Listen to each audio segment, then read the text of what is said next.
time for business news now. Stephen Carroll joins me in studio. Stephen, we're starting with that trade ceasefire, if we could describe it as such, between the US and the EU. That's right. It's a deal to halt transatlantic hostilities, at least for now, while new talks take place. The European Commission President Jean-Claude Juncker and Donald Trump have pulled back from the brink of a trade war after their meeting in Washington. The agreement, although light on detail, promises to resolve the US tariffs on steel and aluminium imports from the European Union. The EU, in return, has said that it will reassess the tariffs that it imposed on $3 billion worth of US imports, as well as increase purchases of soybeans and liquefied natural gas.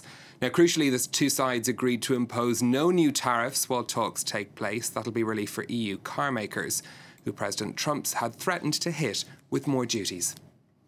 We met right here at the White House to launch a new phase in the relationship between the United States and the European Union, a phase of close friendship, of strong trade relations in which both of us will win, to work together towards zero tariffs, zero non-tariff barriers, and zero subsidies on non-auto industrial goods. Thank you.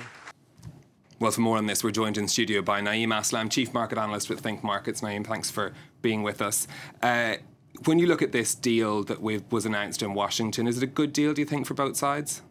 Thank you for having me. Yes, because you could see that pretty much in the stock market. We've seen a massive rally last night over on Wall Street. S&P nearly touched a year high. But I think, as you correctly pointed out, the details are very vague. We don't know the exact details of this one and if there's going to be any follow-through on this one. Yes, for the time being, there is a ceasefire and there will be no retaliation or in terms of a tariffs, because yesterday, before this, the stance in the market was very negative. Everyone was thinking now we are heading towards a full-blown trade war, but that didn't happen. And yes, we have that relief rally and we will see the impact of that throughout the day today, well, until the ECB kicks in. And Naeem, Donald Trump has said that they're working toward zero tariffs, but is that a realistic goal? I think it's ambitious, as he always says, but I think at this particular occasion, you have to hand out to Donald Trump where common sense prevailed. And then he said, OK, look, we are not going to go for the full trade war and we're going to have some sort of an agreement. I think if he maintains that sort of an attitude, then certainly we could work closer towards that rather than having a zero tariff.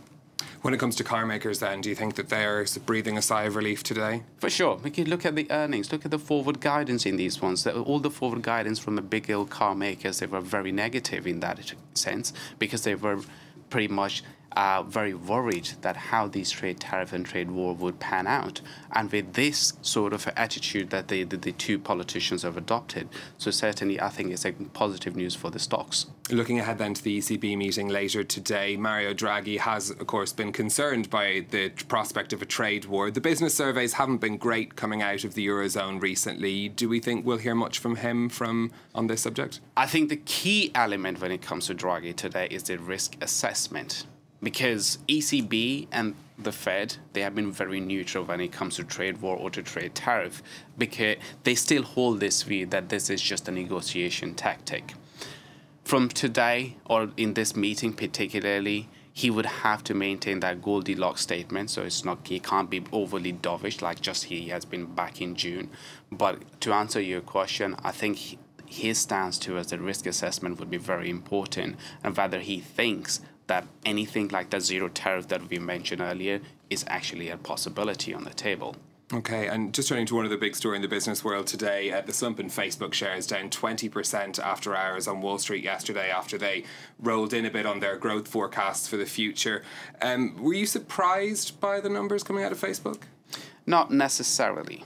I'll take the completely opposite side of the trade, because if they are deploying a large number of headcounts, which is the underlying factor here for their operating margin and the operating profit, I think that is a good thing. Because if you look at the AI element of Facebook, that tells you that, okay, the more talent that they're deploying, the higher in terms of innovation they're going to have. But yes, the data breach or anything like that the company cannot afford. But 20%, Facebook down, I think it's a possibility for investors to come and have a look at the stock as an opportunity, rather than being just completely flown about this, that yes, the stock is in a bear territory. Bear territory is an opportunity for an investor to come and buy.